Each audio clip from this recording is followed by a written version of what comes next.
அன்பர்களே, விதி உண்மையா?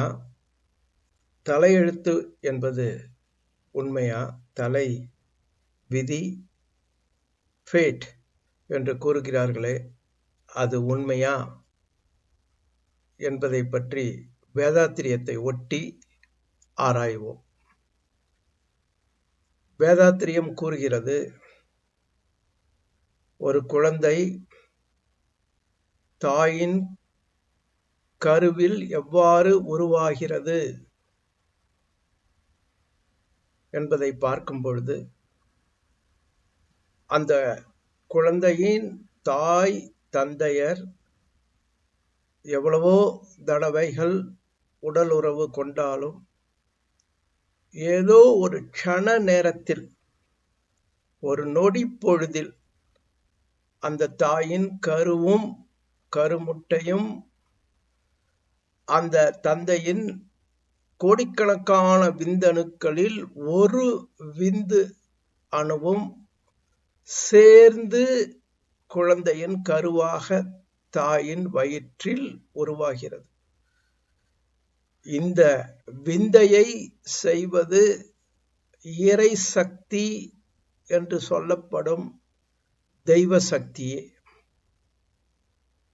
எனவே அந்த கருவில் தந்தையினுடைய குணாதிசயங்களும் உடல் அமைப்பும், தாயினுடைய குணாதிசயங்களும் உடல் அமைப்பும், மேலும் தந்தை தாய் இருவரின் முன்னோர்களின் குணாதிசயங்களும் சேர்ந்து ஒரு புதிய குணாதிசயமாக, உடல் அமைப்பாக, முக அமைப்பாக, உருவமாக அந்த கருவுக்குள் காந்த அலையாக, எப்படி ஒரு விதைக்குள் ஆலமரம் இருக்கிறதோ அதே போல அலையாக அந்த கருவுக்குள் உண்டாகியிருக்கிறது.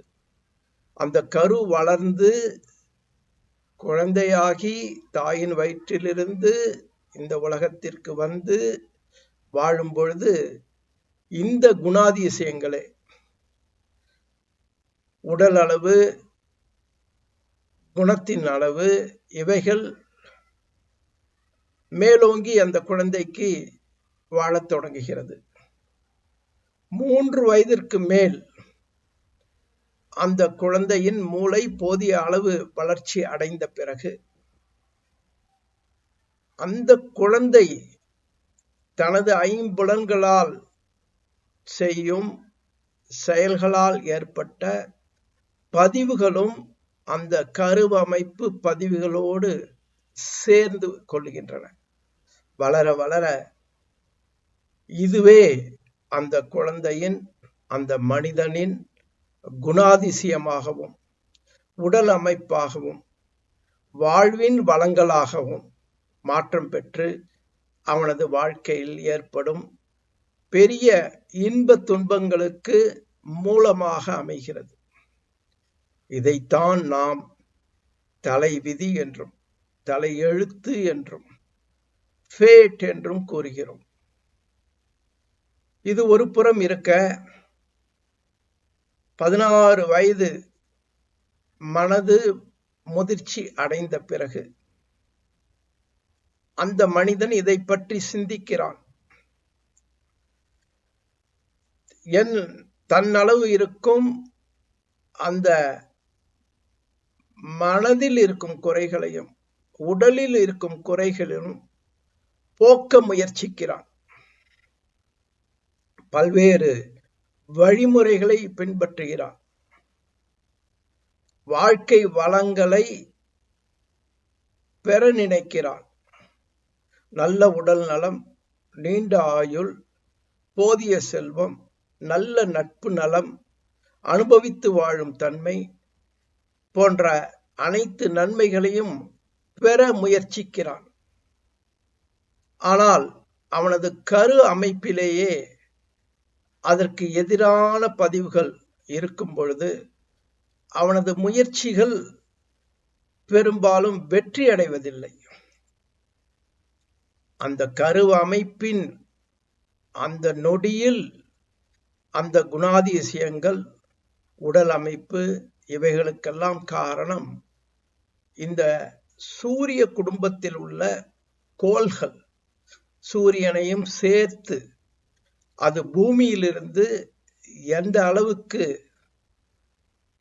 தூரமாக இருக்கிறதோ, அருகில் இருக்கிறதோ, அதை பொறுத்து நவக்கிரகங்களின் காந்த வீச்சு உச்சமாகவோ நீச்சமாகவோ அந்த கருவில் அமைந்து அதன்படியே அதனுடைய வாழ்க்கை அமைகிறது.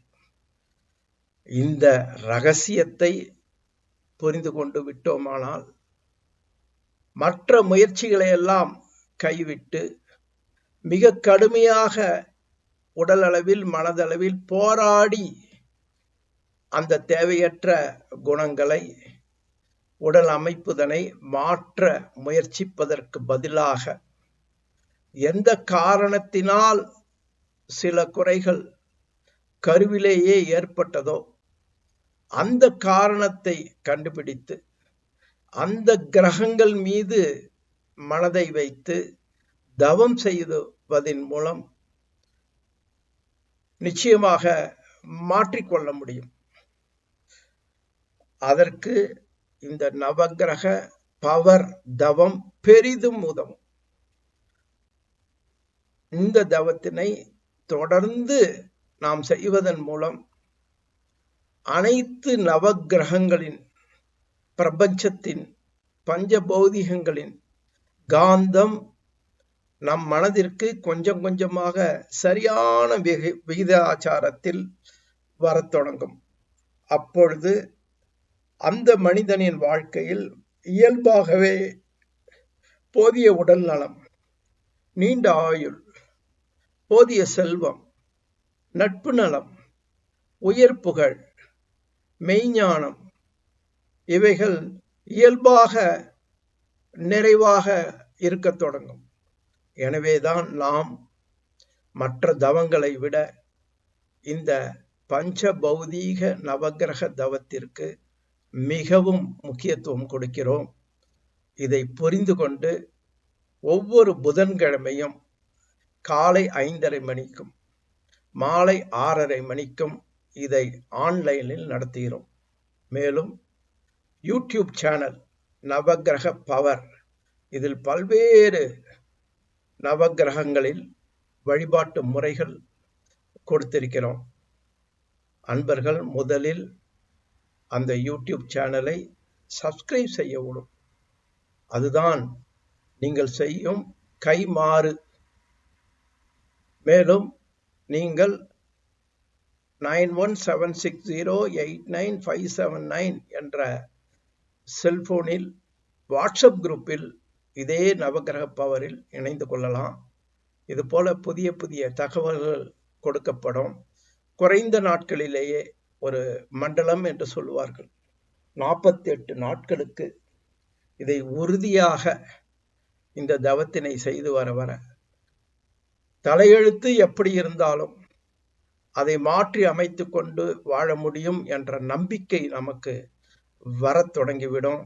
பிறகு வாழ்நாள் முழுவதும் தொடர்ந்து வாரம் ஒரு 3 முறை இந்த நவக்கிரக தெய்வ வழிபாடை செய்வதன் மூலம் நாம் அனைத்து நன்மைகளையும் பெற்று ஒரு சிறப்பான வாழ்க்கை வாழ முடியும் என்று கூறி நாம் இப்பொழுது தவத்திற்கு செல்வோம். வாழ்த்துக்கள்.